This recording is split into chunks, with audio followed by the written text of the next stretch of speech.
world truth. Let's spread the knowledge of the truth.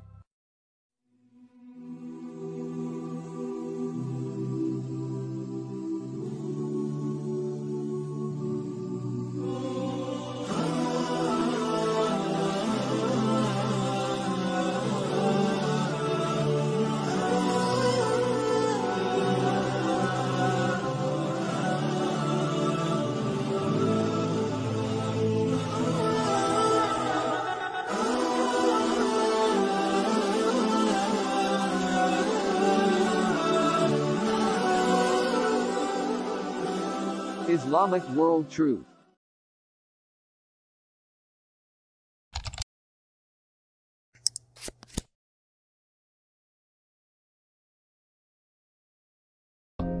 मोअज़्ज़ज़ ख़वातीन हज़रात, मुसलमानों की अगली अहम तरीन ईजाद तोप है। मेरे भाइयों, कुरून उला के मुसलमानों में हुस्ने तरतीब ये थी कि वो अल्लाह के दुश्मनों से हमेशा एक कदम आगे रहा करते थे। उनका मेजर विनिंग पॉइंट भी यही था कि सलीबी अपनी चमकदार तलवारों पर बड़ा मान करते थे। सुल्तान अयूबी ने उनका दौर खत्म कर दिया और उनकी तलवार महज एक बेकार लोहे का टुकड़ा बना डाली। तोप की इजाद के पीछे असल कहानी यह है कि 13वीं सदी ईस्वी के आगाज में यूरोपीय फौज ने बारूद बनाना और चलाना सीख लिया। मुसलमान मंजीक के जरिए बारूद रिलीज करते थे तो सलीबियों ने भी मंजीकें बना ली। अब अल्लाह के दुश्मन जो लाखों की तादाद में थे और आम इंसानों पर जुल्म करते थे, मुसलमान फौज ने कभी भी हथियार के होते हुए और ना होते हुए कभी भी उनसे 2 और 2 के तनासब से नहीं बल्कि 2 और 10 के फर्क से हमेशा जंग की थी।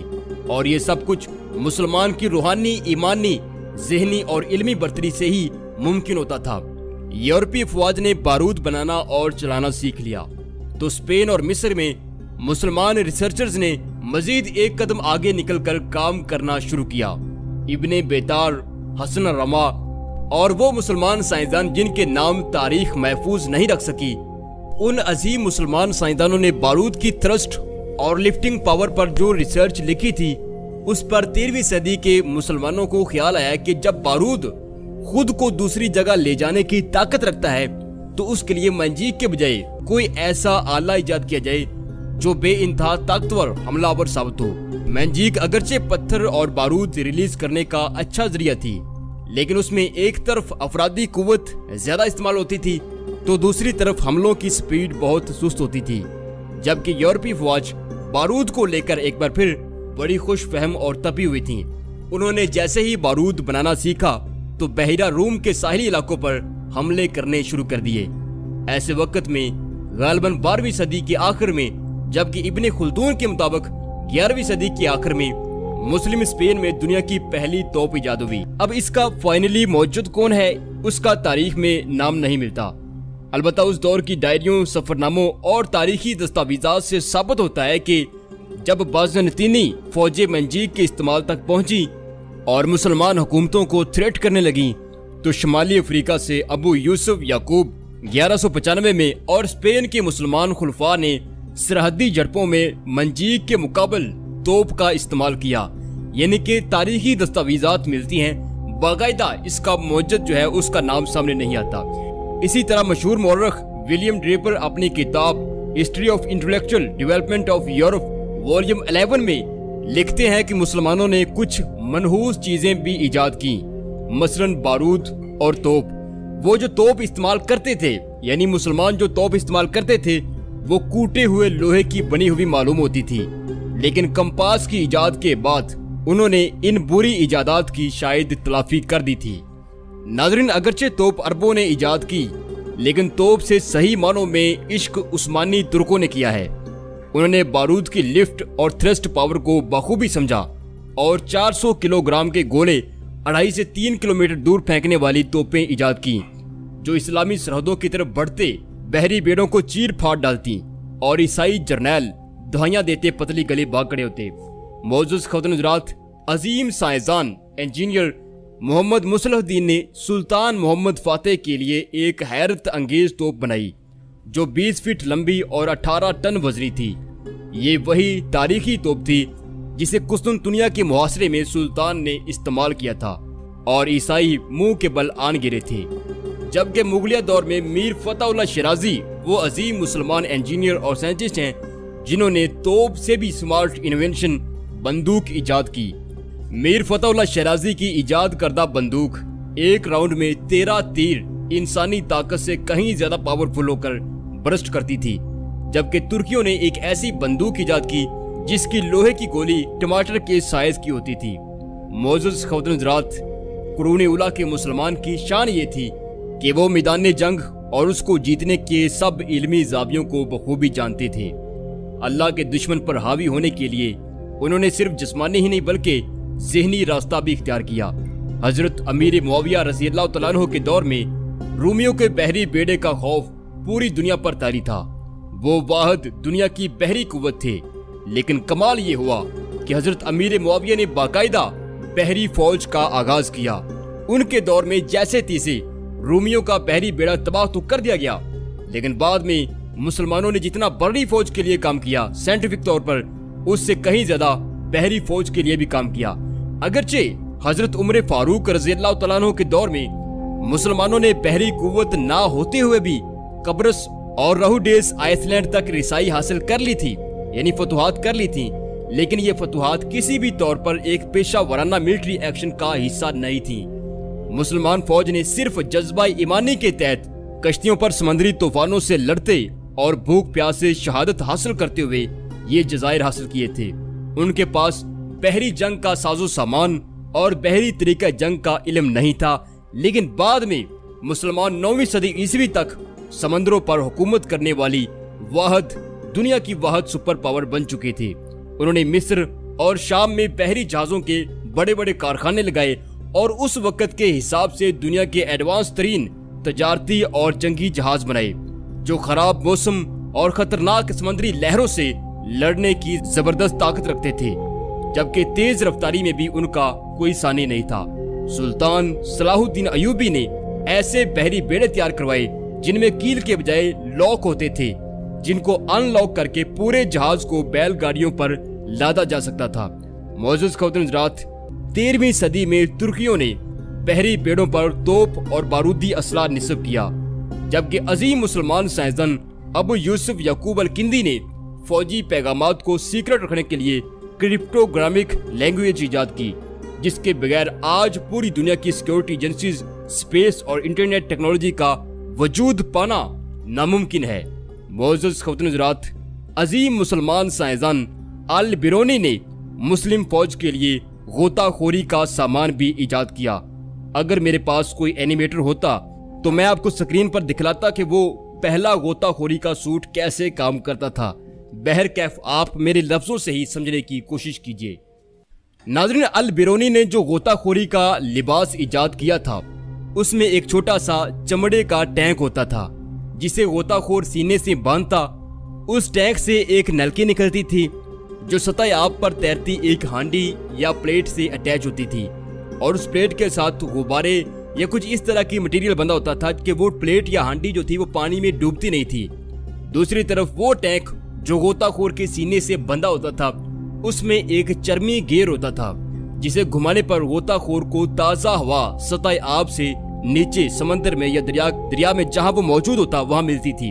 अब दिलचस्पी का पहलू यह है कि मुसलमानों के बहरी दस्ते जब किसी इलाके पर शब-खून मारते या घुसते तो वहां के सलीबी फौजी उस शाम कुछ गरीब मलाहों की खाली कश्तियां जिनमें घास फूस या मछली बाजी का सामान मौजूद होता था, ऐसी कश्तियां साहिल के गिर्द मंडलाते देखते या साहिल की तरफ आते देखते, जबकि हकीकत में उन कश्तियों में बहुत सारी प्लेट्स पड़ी होती थी जिनके जरिए सांस नीचे समंदर तक पहुंच रहा होता था, और उस कश्ती के नीचे मुसलमान कमांडोज का दस्ता तैरता हुआ सलीबी इलाकों की तरफ बढ़ रहा होता था। अब होता ये कि जब मुसलमान कमांडोज सलीबियों की किसी ओछी हरकत का जवाब देकर जा चुके होते तो सलीबियों के जहन में पहला सवाल ये आता कि इतने सख्त हिसार में, इतनी सख्त सिक्योरिटी में मुसलमान कहां से नाज़िल हुए और वापस कहां गायब हो गए। यूं दुश्मन कुछ ना समझते हुए नफ्सियाती तौर पर भी खूब टूट फूट जाता।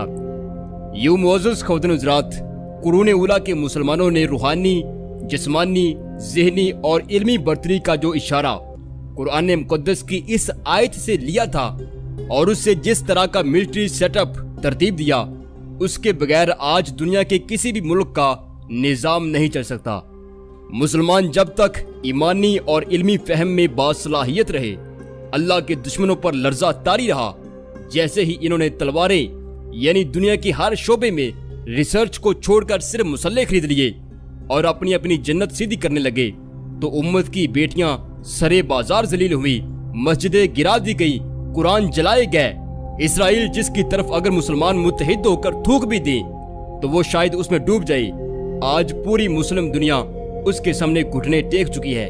सिर्फ उसके पीछे वजह यही है कि हमने इल्म और ईमान को छोड़कर मिरासी और भांड पुने की हौसला अफजाई की, मिंबर से लोगों को तकसीम किया और हमने इस कदर एक दूसरे की टांगे खींची कि सच तो यह है कि आज हम टांगे खो चुके हैं। अच्छा जी ख़वातीन हज़रात, ये था टॉप ऑफ टाइम सीरीज का 12वां चैप्टर। अब आप चाहें तो वीडियो को स्किप कर सकते हैं। हाँ, अगरचे कुछ इल्मी पॉइंट हैं, मैं उनको क्लियर करता चलूं, क्योंकि ये अगली जो बातचीत करने वाला हूँ ये सिर्फ रिसर्चर्स के लिए है, उन लोगों के लिए जो तहकीक और खोज के सिलसिले में बहुत सरगर्म रहते हैं। अच्छा जी, पहला सवाल तो ये है, पहला इल्मी पॉइंट ये है टॉप ऑफ टाइम सीरीज के 12वें चैप्टर से मुतल्लिक, वो ये है कि पूरी दुनिया जानती है कि बारूद चीनियों ने इजाद किया, जबकि मैं कह रहा हूं कि ये मिस्र के मुसलमानों की इजाद है। ये तजाद क्या है, क्यों है? देखिए, इस बात में कोई शक नहीं कि चाइनीज ही वो पहले लोग हैं जिन्होंने गंधक, कोयला और शोरा से आग जलाई। ये सारा खाम मटीरियल है, इसे बाकायदा डायनामिट प्रोडक्ट में मुसलमानों ने डाला। ये बात याद रखिएगा। 19वीं सदी में चाइनीज और यूरोपीय मोरखीन के दरमियान बारूद की इजाद के हवाले से एक बाकायदा इल्मी मुकदमा शुरू हुआ।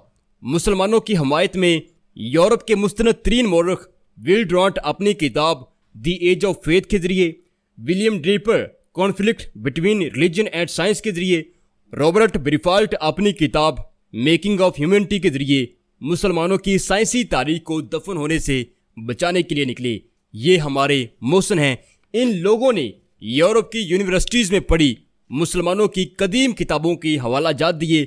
उसके बरक्स चाइनीज ऐसे ठोस शवाहिद पेश न कर सके जिनमें गंधक, नफूस और दीगर आतिशी मवाद से एक डायनामिट प्रोडक्ट बनाई गई हो। यूं ख़वातीन हज़रात, आज एनसाइक्लोपीडिया ऑफ ब्रिटानिका के वॉल्यूम 23 में दर्ज है कि बारूद, तोप और बंदूक अरब मुसलमानों की इजाद है। याद रहे, एनसाइक्लोपीडिया ऑफ ब्रिटानिका पर यूरोप के रिसर्चर्स ऐसे ही यकीन रखते हैं जैसे किसी इल्हामी किताब पर रखा जाता है। अच्छा जी, अगला आपका सवाल ये हो सकता है कि अगर मुसलमान इस कदर पावरफुल और इन्वेंशन से भरपूर मिलिट्री इस्टेब्लिशमेंट रखते थे तो स्पेन, बगदाद, मिस्र, समरकंद, बुखारा, शुमाली अफ्रीका और हिंदुस्तान से मुसलमानों की हुकूमत कैसे ख़त्म हुई? कैसे मंगोल और चंगेज़ी लश्कर जिनके पास सिर्फ तलवारें थी वो बारूद जैसी ताकत रखने वाली कुव्वतों पर हावी होते गए? मोअज़्ज़िज़ ख़वातीन हज़रात, इसका सिंपल सा जवाब यह है कि जब तक मुसलमान अल्लाह के लिए इंसाफ पर खड़े रहे और मईशत का एक बड़ा हिस्सा इल्मी और तहकीकी सरगर्मियों में खर्च होता रहा, तब तक मुसलमान फाते रहे और उनमें अजीम दिमाग पैदा होते रहे। लेकिन जैसे ही फौज और तहकीकी इदारों पर खर्च होने वाला पैसा महलों की तामीर और नाचने वालियों के नखरों पर उड़ने लगा तो मुसलमानों की फौज का हुजूम सुकड़ने लगा। यहाँ तक कि बगदाद की तबाही के वक्त मुसलमानों की इन्वेंशंस तो एक तरफ, मुसलमानों की फौज भी नहीं थी, इनकी फौज ना होने के बराबर थी। मुस्लिम स्पेन में रियासती तनाज़ात इस कदर उरूज पकड़ गया कि एक शहर के मुसलमान कट रहे होते थे तो दूसरी तरफ दूसरे शहर के मुसलमान को परवाह नहीं होती थी। मुसलमानों ने जब से अल्लाह की रस्सी को छोड़ा तो ये जिल्लत और रिसवाई के गंध पर गिरते ही चले गए। अच्छा जी, एक और चीज़ आपके जहन में आ रही होगी कि मैंने पूरे चैप्टर में बार बार कहा है कि हमें कुछ मुस्लिम साइंसदानों के नाम नहीं पता। ये मैं लास्ट पर बताऊंगा। अब चूँकि लास्ट आ चुका है, जैसे इब्ने बेतार के साथी और हसन रमा की तजुर्बागाह में उनके साथी मुसलमान साइंसदान, तो उनके नाम मालूम क्यों नहीं है? क्यों एक बहुत बड़ी जो इन्वेंशन है उसके पीछे सिर्फ एक मुसलमान का नाम लिया जा रहा है, बाकी लोगों ने जो उसके अंदर काम किया है उनके नाम कहाँ हैं? देखिए, यूरोप के रिसर्चर्स बहुत सारी इजादात को अरब मुसलमानों की इजाद तो कहते हैं, लेकिन वो फाइनली बहुत सारी चीज़ों में किसी एक मुस्लिम मौजूद का नाम नहीं बता पाते। मसलन तोप का मौजूद कौन है? बारूद पर किस किस मुस्लिम साइंटिस्ट ने काम किया। मोअज़्ज़ज़ ख़वातीन हज़रात, विल ड्रॉट अपनी किताब द एज ऑफ फेथ में सफ़ा 257 पर एक लंबी तफसील लिखते हैं, जिनकी आखिरी लाइनें ये हैं कि मुसलमानों के साइंसी अफकार का जो इल्म हमारे पास मौजूद है वो पूरी मुकम्मल इन्फॉर्मेशन का सिर्फ एक निहायत छोटा सा टुकड़ा है और हम उसी टुकड़े की बुनियाद पर ही बात करते हैं। इस लाइन से पहले वो बताते हैं कि किस तरह मुसलमानों के इल्मी असासे उनकी नाअहली की वजह से तबाह बर्बाद हुए। लिहाजा यही वजह है कि मुसलमानों की साइंसी तारीख पर रिसर्चर जब भी काम करते हैं तो बहुत बार साइंसदानों के नाम मिल जाते हैं लेकिन उनका काम नहीं मिलता। कहीं काम मिल जाता है तो साइंसदानों के नाम नहीं मालूम होते।